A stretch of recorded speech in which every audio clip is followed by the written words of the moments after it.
بسم الله الرحمن الرحيم.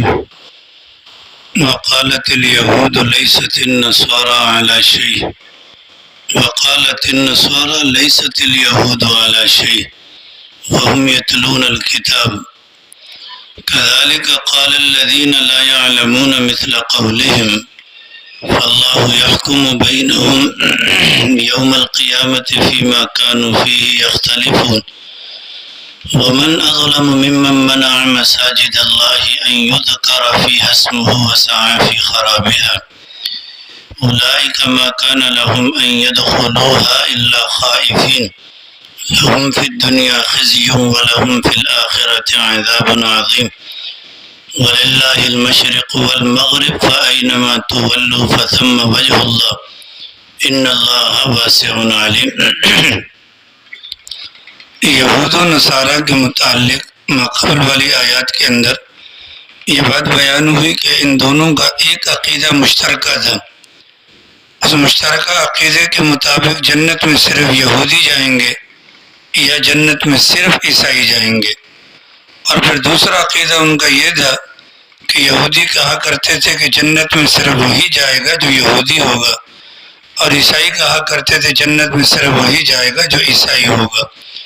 ان دونوں کے باطل نظریات کی اللہ نے تردید فرمائی اور واضح الفاظ میں فرمایا کہ جنت میں وہ جائے گا جو اپنے آپ کو اللہ کے سامنے جھکا دے گا، اللہ تعالیٰ کا مطیع ہوگا، فرما بردار ہوگا اور اعمال صالحہ کرنے والا ہوگا.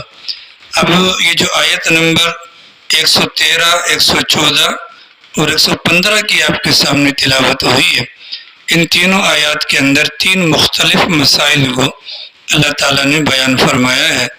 آیت نمبر 113 کا خلاصہ لب لباب یہ ہے، ایک تو یہودی تھے اور ایک عیسائی تھے اور ایک مشرکین تھے. تو یہودی بھی اہل کتاب تھے، عیسائی بھی اہل کتاب تھے، البتہ جو مشرکین تھے ان کے پاس کوئی مذہبی کتاب نہیں تھی اور وہ سرے سے جاہل تھے. یہودی بھی ایک حد تک اپنی بات میں سچے تھے، عیسائی بھی ایک حد تک اپنی بات میں سچے تھے، لیکن جو مشرکین ہیں وہ سر کے بالوں سے لے کر پاؤں کے ناخن تک ہر اعتبار سے اپنی بات میں غلط تھے.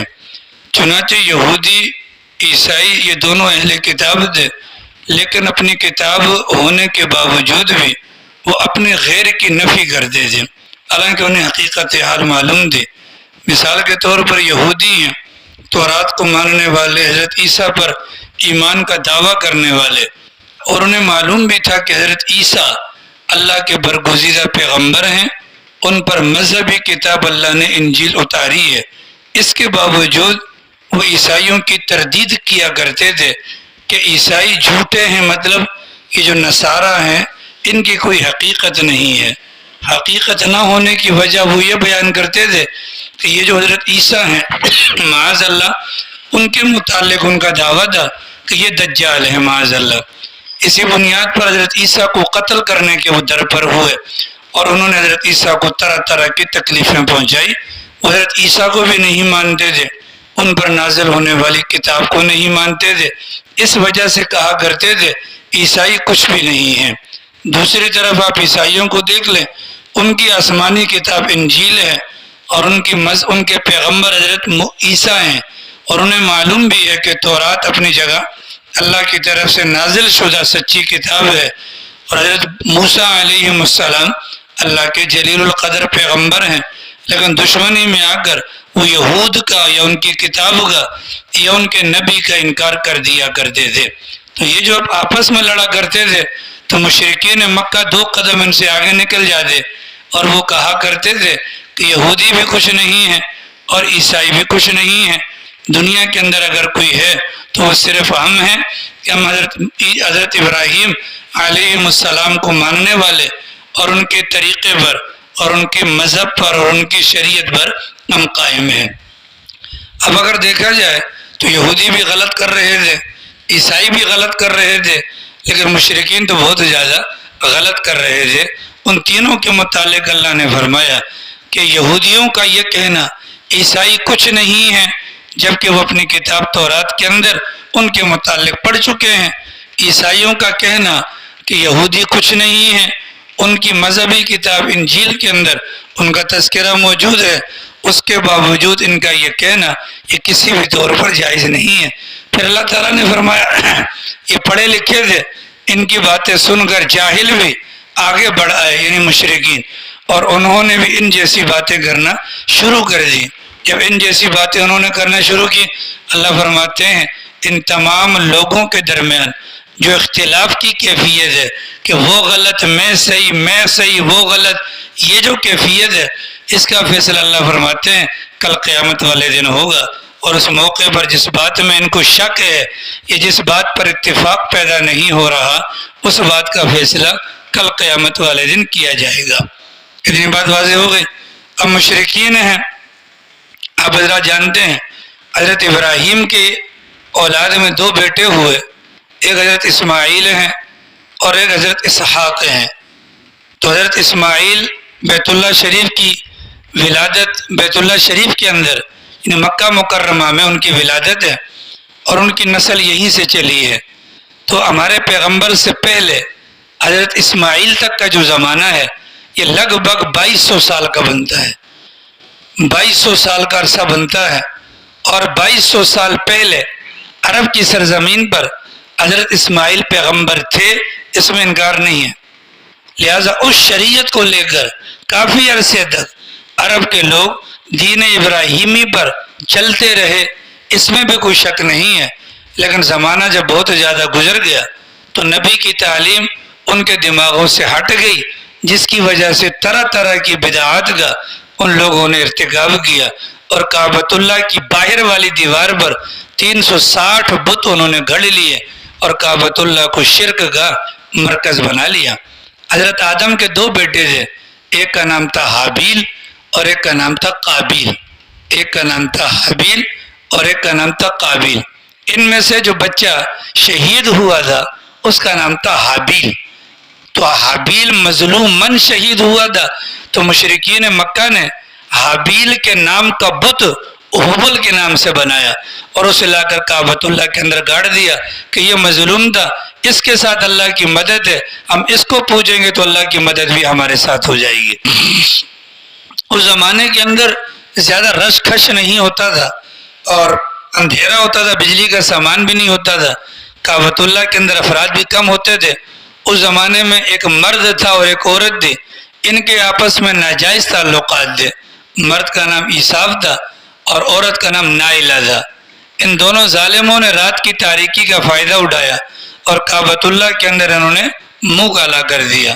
اللہ کو غصہ آیا، اللہ نے ان دونوں کی شکلوں کو نہیں بگاڑا بلکہ ان کے جسم کو اللہ نے پتھر کا بنا دیا عبرت کے طور پر۔ ابتدا میں مکہ کے لوگوں نے دونوں کے پتھروں والے جو وہ تھے مجسمے، ان کو اٹھا کر کعبۃ اللہ کی چھت پر رکھا، مقصد یہ تھا کہ لوگ ان سے عبرت پکڑیں۔ لیکن کچھ عرصہ گزرنے کے بعد انہی مکہ کے لوگوں نے ان دونوں بتوں کو پوجنا شروع کر دیا اور ان کے سامنے ماتھا ٹیکنا شروع کر دیا۔ تو یہ ان کی کیفیت تھی، اس کیفیت کے اندر یہ جیا کرتے تھے۔ تو یہود بھی غلط تھے، عیسائی بھی غلط تھے، لیکن مشرکین تو بہت ہی زیادہ غلط تھے۔ انہوں نے اللہ کے گھر یعنی کعبۃ اللہ کو جو کہ توحید کا مرکز تھا اس کو شرک کا مرکز بنا دیا، ان کو شرک کا مرکز بنایا۔ لہذا اللہ فرماتے یہودی ہو، عیسائی ہو یا مشرکین ہو، ان تمام کا فیصلہ کل قیامت والے دن اللہ کی ذات کرے گی۔ اس وقت ان کو پتہ چلے گا کون صحیح تھا اور کون غلط تھا۔ یہ آیت نمبر 113 کا خلاصہ آپ کے سامنے بیان ہوا۔ آیت نمبر جو 14 ہے وَمَنْ أَظْلَمُ مِمَّنْ مَنَعَ مَسَاجِدَ اللَّهِ، ترجمہ اس کا یہ بنتا ہے، اللہ میاں ارشاد فرماتے ہیں اس بندے سے بڑھ کر ظالم کون ہوگا جو روکے اس بات سے کہ اللہ کے گھر کے اندر اللہ کے نام کو بلند کیا جائے۔ اس بندے سے بڑھ کر ظالم کون ہوگا جو لوگوں کو روکے اس بات سے کہ اللہ کے گھر کے اندر اللہ کا نام بلند کیا جائے، اور وہ اللہ کے گھر کی خرابی کا سبب بنے یا اللہ کے گھر کی خرابی کے لیے بھاگ دوڑ کرے۔ اس سے بڑا ظالم کون ہوگا؟ ٹھیک ہے، اس سے بڑا ظالم کون ہوگا؟ اب اس سے کیا مراد ہے؟ ظاہر ہے کہ قرآن کریم کی کوئی بھی آیت آتی ہے اس آیت کا کوئی نہ کوئی پس منظر ہوتا ہے، کسی واقعے کی طرف اشارہ ہوتا ہے۔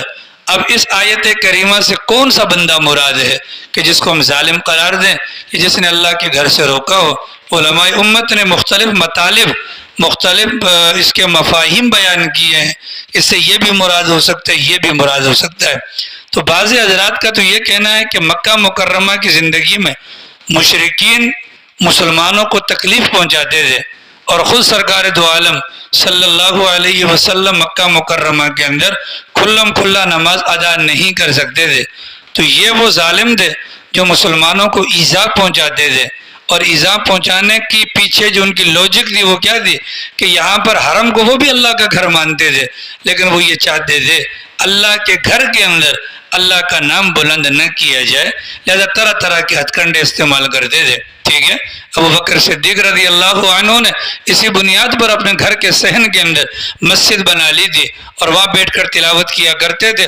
اس پر بھی لوگوں کو تکلیف ہوئی کہ یہاں پر یہ صحن کے اندر بلند آواز سے تلاوت کرتے ہیں، اس کی وجہ سے ہمارے بیویاں، ہمارے بچے آ کر سنتے ہیں، اور ان کے دین کے اندر اور ان کے مذہب کے اندر تبدیلی کے راہ ہموار ہوتی ہے۔ تو یہ لوگ ظلم کرتے تھے، اللہ کے گھر پر نہیں آنے دیتے تھے، تو یہ مطلب بھی ہو سکتا ہے۔ دوسرا مطلب یہ بھی ہو سکتا ہے کہ ہجرت کے 6 سال میں رسول اکرم صلی اللہ علیہ وسلم لگ بھگ 1500 کے قریب صحابہ کرام کو لے کر عمرے کی غرض سے تشریف لے کر گئے، اور حدیبیہ کے مقام پر جا کر سرکار نے پڑاؤ ڈالا۔ حدیبیہ اس زمانے میں کہا جاتا تھا، موجودہ زمانے میں جگہ کو شمیسیہ کہا جاتا ہے، اور یہ حدود حرم کے اندر داخل ہے۔ یہاں پہنچ کر جب کعبۃ اللہ والوں کو، مکہ کے سرداروں کو اطلاع دی گئی ہم عمرے کی غرض سے آنا چاہتے ہیں، ان ظالموں نے مسلمانوں کو آنے سے روک دیا، اور پھر وہاں پر 3 دن یا 4 دن کا جو عرصہ گزرا ہے سفیر آتے رہے اور ان کے آپس میں مذاکرات ہوئے۔ بہرحال انہوں نے اتنا مجبور کیا کہ اس سال سرکار کو حضرات صحابہ کرام سمیت واپس جانا پڑ گیا، اور پھر اگلے سال سرکار اور صحابہ کرام واپس تشریف لائے۔ تو یہ بھی مراد ہو سکتا ہے ان لوگوں سے بڑا ظالم کون ہوگا جنہوں نے ان مدینہ منورہ سے آنے والے لوگوں کو عمرے کی غرض سے اللہ کے گھر میں جانے سے روک دیا۔ یہ بھی مراد ہو سکتا ہے۔ یہ بھی مراد ہو سکتا ہے، بعض حضرات نے نقل کیا ہے کہ رسول اکرم صلی اللہ تعالی علیہ وسلم کی ولادت باسعادت سے کچھ عرصہ پہلے ایک عیسائی بادشاہ تھا، طیطس یا طیطاؤس اس کا نام لکھا ہے کتابوں کے اندر۔ تو وہ اتنا ظالم تھا کہ اس کو پاور ملی تھی، اس کے پاس طاقت تھی، اس نے بیت المقدس پر نماز کے اوقات میں حملہ کر دیا، اور اس نے بیت المقدس کو گرا دیا، اور یہودی جو نماز کے اندر مشغول تھے ان سب کو قتل کر دیا، اور تورات کو اس نے جلا دیا۔ اس کے رد میں اللہ نے فرمایا کہ نماز کی حالت میں یہ حرکت کرنا، کعبہ اور بیت المقدس کو گرانا، تورات کو ضائع کر دینا، اس آدمی سے بڑا ظالم کون ہوگا؟ تو یہ بھی مراد ہو سکتا ہے، اور یہ تو ظاہری موٹی موٹی صورتیں ہیں، اور اگر موجودہ زمانے کے اندر دیکھا جائے تو یہ بات یہاں پر بھی فٹ آ سکتی ہے۔ اس بندے سے بڑا ظالم کون ہوگا جو لوگوں کو اللہ کے گھر سے روکے گا؟ اس کی مختلف صورتیں، مثال کے طور پر آپ نے دیکھا ہوگا بہت سارے لوگ ایسے ہوتے ہیں، اولاً وہ مسجد آتے نہیں ہیں، اللہ اللہ کر کے اگر ان کو مسجد کی دعوت دی جائے تو ہمارے نمازیوں کی کچھ حرکتیں ایسی ہوتی ہیں کہ جن کی بنیاد پر وہ مسجد میں آنا چھوڑ دیتے ہیں۔ موٹی سی چیز ہے، چپل کا معاملہ آ گیا، آپ نے دیکھا ہوگا میری چپل چوری ہو گئی، میں کسی اور کی لے کر چلا جاتا ہوں، یا میں جلدی کے اندر کسی اور کی چپل لے کر چلا جاتا ہوں۔ تو شیطان کی عادت کیا ہے کہ شیطان ابن آدم کے دل کے اندر مچھر کی جسامت جتنی جسامت رکھ کر بیٹھا ہوتا ہے، اور ایک لمبی سی اس کی سونڈ ہوتی ہے، ٹھیک ہے، ذرا سا کوئی معاملہ ہوتا ہے تو وہ فوراً انسان کے دل کے اوپر ڈھنگ مارتا ہے، اور انسان کے دل کے اندر وسوسہ آ جاتا ہے۔ چنانچہ اگر میری چپل گم ہوگی، شیطان فوراً دل میں ڈالے گا کہ یار میں نماز کے لیے نہیں آتا تو اچھا تھا، میری چپل ضائع ہو گئی۔ ایسا ہے کہ نہیں؟ شیطان نے وسوسہ ڈال دیا، پھر ہم ویسے پریشان ہیں بیچارے، اور اس بات پر اتنا سوچتے ہیں کہ اگلی نماز کے لیے آتے نہیں ہیں۔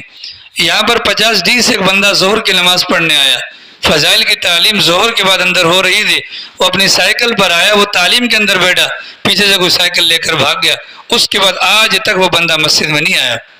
سبب کون بنا؟ ہم بنے نا۔ تو جیسے وہ رکاوٹ بن رہے تھے تو رکاوٹ اب بھی بنتے لوگ جا رہے ہیں، ٹھیک ہے۔ اب یہ چپلوں کا معاملہ ہے۔ اسی طریقے سے بعض لوگ ہیں کہ ان کی اور بہت ساری گندی گندی عادتیں ہوتی ہیں، بدن سے بدبو کا آنا، منہ سے بدبو کا آنا، ٹھیک ہے، اس کی وجہ سے دوسروں کو پریشانی ہوتی ہے۔ تو شریعت مطہرہ کا مزاج ہمیں بدلاتا ہے کہ دیکھو پیاز کھا کر مسجد میں نہ ہو، وجہ کیا ہے؟ پیاز کھانے والے کو بدبو نہیں آئے گی، لیکن دوسرے کسی نہ کسی کو بدبو آئے گی۔ جب دوسرے کو بدبو آئے گی، تمہاری بدبو کی وجہ سے اگر اسے تکلیف پہنچ گئی اور وہ اگلے وقت میں نماز میں نہ آیا تو سارا گناہ تمہیں ملے گا، ٹھیک ہے۔ اسی وجہ سے کہا گیا اگر کسی کے کپڑے خراب ہیں یا اس کے کپڑوں کے اندر سے گھن آتی ہے، بدبو آتی ہے، اس بندے کو کیا چاہیے؟ وہ اکیلے نماز پڑھ لے، کیونکہ وہ 27 گناہ کے پیچھے تو آئے گا کہ میری نماز 27 درجے بڑھ جائے گی، لیکن اس کی وجہ سے کسی اور کی نماز گول ہو گئی، اس کا کیا نقصان ہوگا؟ ٹھیک ہے۔ وَمَنْ أَظْلَمُ، اس آدمی سے بڑا ظالم کون ہوگا؟ ٹھیک ہے۔ پھر بعض لوگوں کی عادت ہے، آپ نے دیکھا ہوگا 125 کی موٹر سائیکل ہے، 125 کی موٹر سائیکل ہے، اب 125 موٹر سائیکل کے اندر اتنا موٹا سیلنسر، ڈر ڈر ڈر، نماز کھڑی ہے، نماز کھڑی ہے۔ آپ نے دیکھا ہوگا بلکہ نماز میں توجہ کے لیے افضل صورت یہ ہے انسان جو تلاوت کرتا ہے اتنے زور سے کرے اپنے کانوں میں آواز آئے، یہ افضل طریقہ ہے۔ اس کے دو فائدے ہوتے ہیں، نماز میں دھیان بھی نصیب ہوتا ہے اور انسان الفاظ کی ادائیگی کی وجہ سے نہ سبق بھولے گا اور نہ ہی رکعتیں بھولے گا۔ اب پیچھے سے 125 والے آتے ہیں جوان کے بچے اور وہ ڈر ڈر اندر نماز چل رہی ہے، نمازی نہیں بھول رہے ہوں گے؟ کیا بھول رہے کہ نہیں بھول رہے؟ اب وہ ایسی مسجد کی تلاش میں جائے گا کہ جہاں پر مسجد کے باہر موٹر سائیکل کھڑے کیے جاتے ہوں، اس مسجد کے پیچھے جب جائے گا چند دن وہاں پابندی کرے گا پھر وہ تھک جائے گا۔ وجہ اس میں اور اس مسجد میں فرق کیا ہوگا کہ وہ مسجد دور پڑتی ہوگی، یہ مسجد قریب پڑتی ہے، تو سبب کون بنی؟ ہماری 125 موٹر سائیکل بن گئی۔ اس بنیاد پر کچھ عرصہ پہلے باقاعدہ میں نے بندوں کو یہاں کھڑا کیا، آنے والوں کے آگے منتیں کرو، یار سیلنسر کو بند کر دیا کرو، اس کو بند کر دو تاکہ نمازیوں کو تکلیف نہ ہو۔ اگر میری وجہ سے، دیکھو ہر بندے کی طبیعت الگ ہے، یہ سائرن بجتا ہے باہر، سائرن، اس سائرن کے بجنے سے کبھی ہمارے دماغ کو چوٹ نہیں لگتی، ہم سنتے رہتے ہیں نا، لیکن اسپتال کے باہر کیوں لکھا ہوتا ہے کہ سائرن نہ بجائے، اندر مریض ہے، کیوں لکھا ہوتا ہے؟ ایسا ہے کہ نہیں ہے؟ تو یہ چیزیں ہر بندے کی طبیعت الگ ہوتی ہے۔ اللہ نہ کرے میرے کسی عمل کی وجہ سے کوئی ایک بندہ بھی مسجد میں آنے سے رک گیا تو قرآن کی نظر میں مجھ سے بڑا ظالم کوئی نہیں ہوگا۔ عاری خان معین، عاری بات ٹھیک ہے۔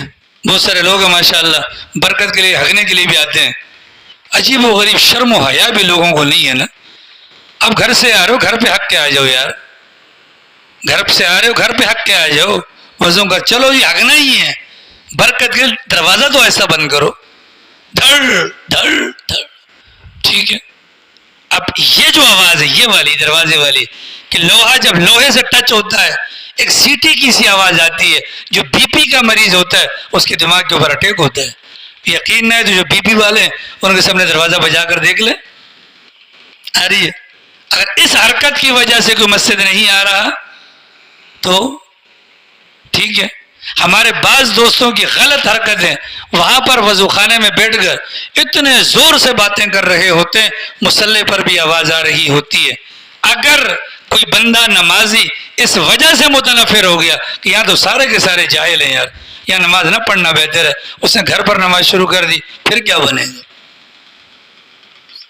ارے سمجھ میں بعض لوگوں کا موبائل رکھنے کا شوق ہے، اس کو سائلنٹ کرنے کا طریقہ نہیں آتا، نماز کے اندر بچ گیا، اگلے کی نماز ٹوٹ گیا۔ مثال کے طور پر صلاۃ و تسبیح کی نماز ہے، ایک میں مثال دے رہا ہوں، اس میں 300 مرتبہ تیسرا کلمہ پڑھنا ہے، ہاں اس کے اندر مکمل سوچ ہماری ان تسبیحات کی طرف ہوتی ہے نا، پیچھے ڈر تسبیح بھولے گا نہیں بھولے گا؟ موبائل بجا تسبیح بھولے گا نہیں بھولے گا؟ اب اس کی نماز ٹوٹ گئی، ایک نفلی کام تھا، شروع کرنے پر اس پر واجب ہو گیا، اگر وہ توڑ دیتے ہیں وہ دوبارہ کبھی بھی نہیں پڑے گا، اس کا گناہ کس کے ذمہ میں ہوگا؟ یہ معمولی چیزیں ہیں جو مساجد کے اندر آج خدا کی قسم اگر چوک آباد ہے نا، اگر چوک سینما شراب خانے آباد ہیں، اس کی بنیادی وجہ وہاں اس بات کا خیال رکھا جاتا ہے کہ میری ذات سے اگلے کو تکلیف نہ پہنچے، اور مسجد کو باپ کی جاگیر سمجھا ہوا ہے۔ ہم سمجھتے ہیں کہ بس ہم آ گئے، اللہ میاں کا پر ہم نے بڑا احسان کر دیا، اگر ہم نہ آتے تو نہ جانے دین کا جنازہ نکل جاتا۔ اس وجہ سے ہم نے مساجد کے اندر آنے والوں پر مسجد کے اندر آنا یا ان کا راستہ ہم نے بند کر دیا آ رہی ہے. تو قرآن کی نظر میں اس بندے سے بڑا ظالم کون ہوگا؟ ٹھیک ہے. ایک طرف ہے سنت اور ایک طرف ہے حرام. پیغمبر کی سیرت کا مطالعہ کریں. بھائی عبد الرحمن آپ کل نہیں آئے تھے نا؟ جب آدمی ایک دن نہیں آتا نا تو 40 دنوں کو سبق سمجھ میں نہیں آتا. ٹھیک ہے ٹھیک ہے. عمران غصے سے دیکھ رہا ہے جیسا کہ میں نے جھوٹ بولا ہے. یہ ہمارے علماء نے کہا ہے, میں اپنی بات نہیں کر رہا. ٹھیک ہے, ہمارے لیاری والے ہیں نا ماشاء اللہ, تو وہ یہ سمجھتے کہ سارے فضولیات ہیں. یہ ہمارے بڑوں نے کہا کہ جو ایک دن ناغہ کرتا ہے 40 دن تک اس کو سبق سمجھ میں نہیں آتا. یہ پیچھے قاری صاحب بیٹھے مدرسے کا بڑا, پوچھ رہا اس سے, ایسا ہے کہ نہیں قاری صاحب؟ ٹھیک ہے. اب اگر ہم سرکار کی فجر کی نماز دیکھتے ہیں تو 40 سے 60 آیات تک ثابت ہیں. کتنی؟ 40 سے 60 آیات تک. ایسا ہے کہ نہیں؟ اب میں فجر کے اندر آ کر اگر 40 سے 60 آیات شروع کر دوں تو میرے پیچھے جو مجمع ہے اس مجمع کے اندر نوجوان بھی ہیں, اس مجمع کے اندر بوڑھے بھی ہیں, صحت مند بھی ہیں اور کمزور بھی ہیں, بیمار بھی ہیں, طاقتور بھی ہیں, طرح طرح کے لوگ ہیں. کوئی معذور بھی ہوگا, کسی کو پیشاب کی حاجت بھی ہوگی, اور میں کہوں مجھے پیغمبر کی سنت ہے, میں تو 60 آیات سے کم تلاوت نہیں کر سکتا. میرے پیچھے اگر کوئی بیمار کھڑا ہے نا, وہ کہے گا ٹھیک ہے مولانا آج اب سنت پوری کر لیں, اب کے بعد پھر ہم سے گلہ مت کیجیے گا, وہ اگلے دن نہیں آئے گا. ٹھیک ہے. وجہ کیا ہے؟ اب آدھی بات ہم نے سن لی کہ پیغمبر کی سنت ہے جی پوری کرنی ہے, لیکن دوسری طرف پیغمبر نے غالباً حضرت معاذ کو ڈانٹا تھا, کیا تم لوگوں کو متنفر کر رہے ہو؟ نماز صورتیں کون سی پڑھو؟ سورہ اعلیٰ پڑھو, والشمس والضحیٰ پڑھا کرو, لوگوں کو متنفر نہ کرو. وجہ ہماری وجہ سے, ایک سنت پر عمل کی وجہ سے اگر اگلے کو تکلیف ہو رہی ہے تو سنت پر عمل کرنا ثواب ہے اور کسی کو تکلیف پہنچانا یہ حرام ہے. اور جہاں پر حلال اور حرام آپس میں ٹکرا جائے تو حرام کو لیا جائے گا اور ثواب کو چھوڑ دیا جائے گا. یہ اصول ہے. ٹھیک ہے. دو چیزیں ہیں, ایک طرف ثواب ہے, ایک طرف گناہ ہے, ٹکراؤ پیدا ہو رہا ہے. کیا کروں یار؟ ایک کام کرنے کی صورت میں میری نیت ہے مجھے ثواب ملے گا, لیکن میرے اس کام کی وجہ سے اگلے کو تکلیف ہوگی, اس تکلیف کی وجہ سے مجھے گناہ ملے گا. شریعت کہتی ہے ثواب کو چھوڑو جناب, اب اس کو گناہ سے بچا لو, وہ بہت بڑا ثواب ہے. آ رہی ہے؟ اب اگر اس وجہ سے کہ جی میں 60 آیات کی تلاوت کروں اور اگر کوئی نمازی نکل گیا اور اگلے دن وہ نہ آیا تو اس کا گناہ کس کو ہوگا؟ مجھے ہوگا. میں سب سے بڑا ظالم کہلاؤں گا. وَمَنْ أَظْلَمُ مِمَّنْ مَنَعَ, ہر اعتبار سے آدمی اس بات کو سوچے کہ اب بعض لوگ لیاری کے اندر قرض دار ہیں. ٹھیک ہے. اب مقروضوں کو پکڑنے کے لیے لوگ مسجد میں آ جاتے ہیں, وہ جہاں سے ملا السلام علیکم السلام علیکم السلام علیکم السلام علیکم. اور بھائی اس کے لیے 4 دیواری سے باہر جاؤ. بہت سارے لوگوں نے اس وجہ سے مسجد میں آنا چھوڑ دیا کہ یار وہاں جاؤں گا فلانا بندہ قرضہ مانگے گا. ہم تو رکاوٹ بن گئے جناب, ہم تو رکاوٹ بن گئے. اسی طریقے سے ہر بندے کی مختلف حالتیں, اپنے اپنے من پہ غور کرو, سوچو یار میرے اس عمل کی وجہ سے کہیں میں دوسروں کے لیے رکاوٹ تو نہیں بن رہا. اگر رکاوٹ بن رہا ہو تو یاد رکھیے گا قرآن کی نظر میں سب سے بڑا ظالم ہوں.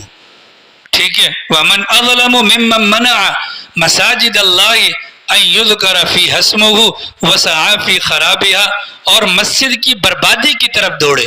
یہ جو باتیں میں نے کہیں یہ ظاہری رکاوٹ ہے, اور مسجد کی خرابی اور مسجد کی بربادی باطنی اعتبار سے کیا ہو سکتی ہے؟ ظاہری اعتبار سے میں نے آپ کو بتایا, باطنی اعتبار سے مسجد کے آداب کا خیال نہ رکھنا, مسجد میں شور کرنا. ابھی خدا کی قسم یہ قرآن میرے سامنے ہے, اگر یقین ہے تو 2-3 دن صبر کر لو, تازہ بات لوگوں کے ذہن میں ہوگی. 3 دن کے بعد اجازت پیچھے آ کر کھڑے ہو کر نوٹ کرنا, کسی کا نمبر آپ کے پاس ہوگا, آپ اس کو فون کرنا, مسجد کے اندر وہ کھڑے ہو کر باتیں کر رہا ہوگا. سرکار نے قیامت کی علامات قرار دی ہیں مسجد میں شور شرا.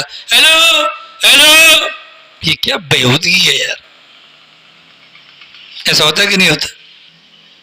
موبائل ہے مسجد کے اندر استعمال ہو رہا ہے. یہ وہ میری شلوار گم گئی مولانا ذرا اعلان کر دیں کسی نے اٹھائی ہو. بجلی کے بل آ گئے، مولانا ذرا اعلان کر دیں بل آ گئے. خدا کا واسطہ ہے یار، کیا کر رہے ہو؟ یہ مسجد ہے، کوئی باڑا تو نہیں ہے. سرکار نے فرمایا اپنی گمشدہ چیز کا کوئی بندہ اگر مسجد سے اعلان کرتا ہے، اسے یوں کہو اللہ کرے تجھے یہ چیز واپس نہ ملے. یہ سرکار کے الفاظ ہیں.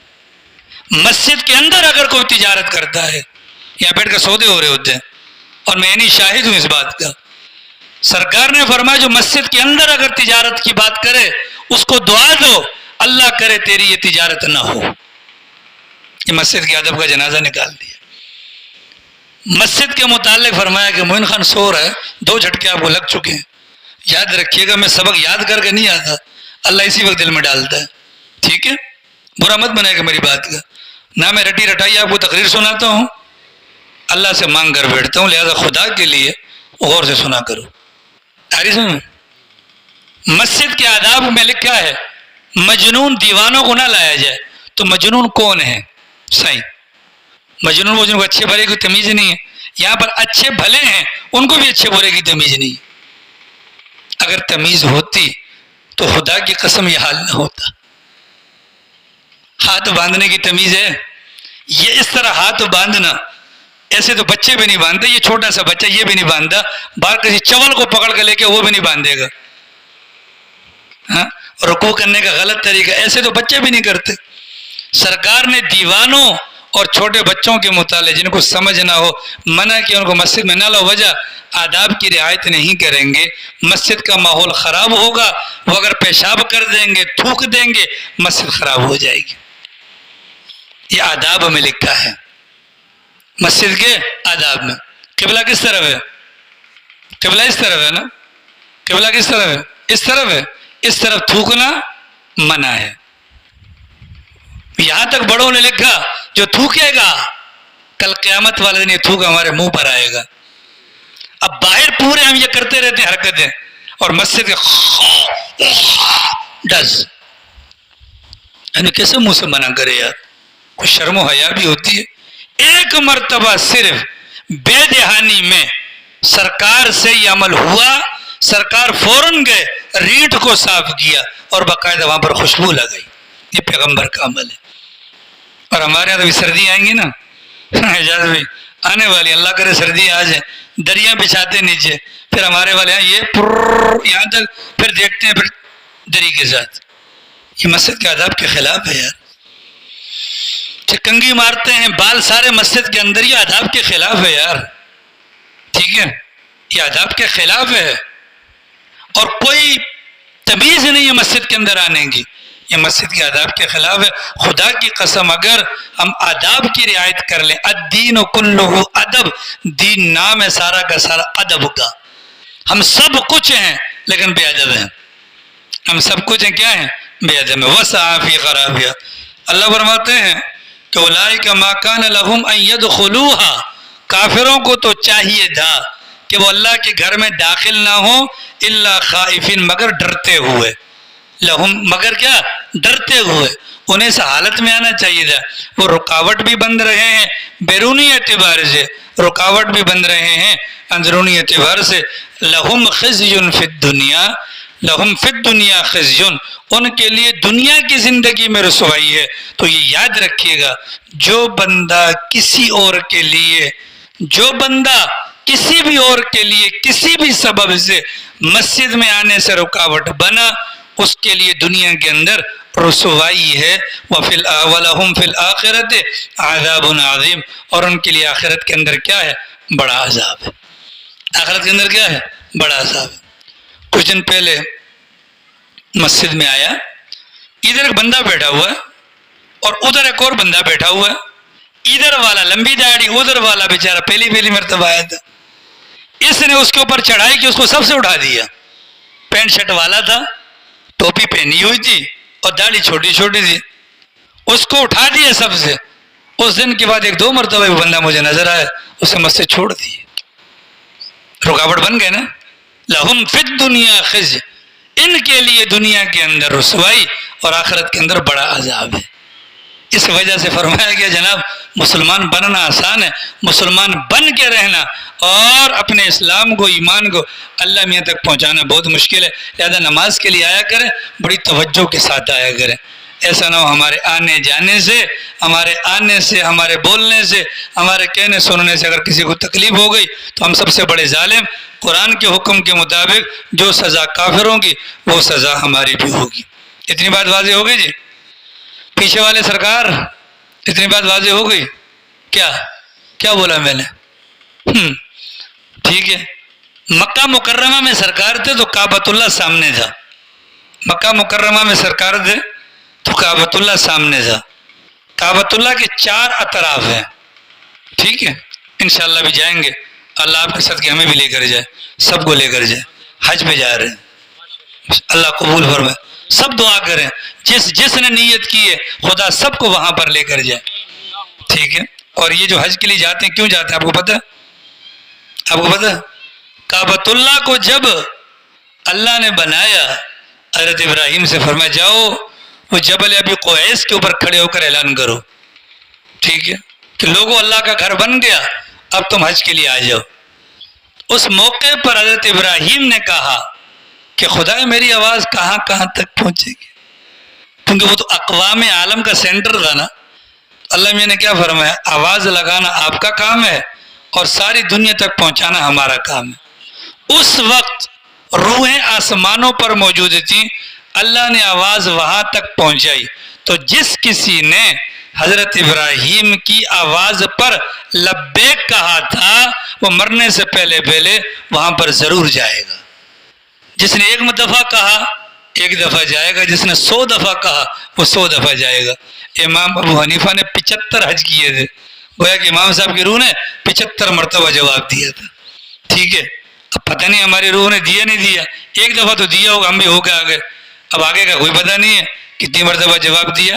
تو اللہ کے فضل سے ان کا ارادہ ہے، باقی بھی سب ارادہ کر لیں، اللہ مرنے سے پہلے بار بار مقبول حاضری اپنے در کی اور پیغمبر کی در کی ہمیں نصیب فرمائے، ٹھیک ہے۔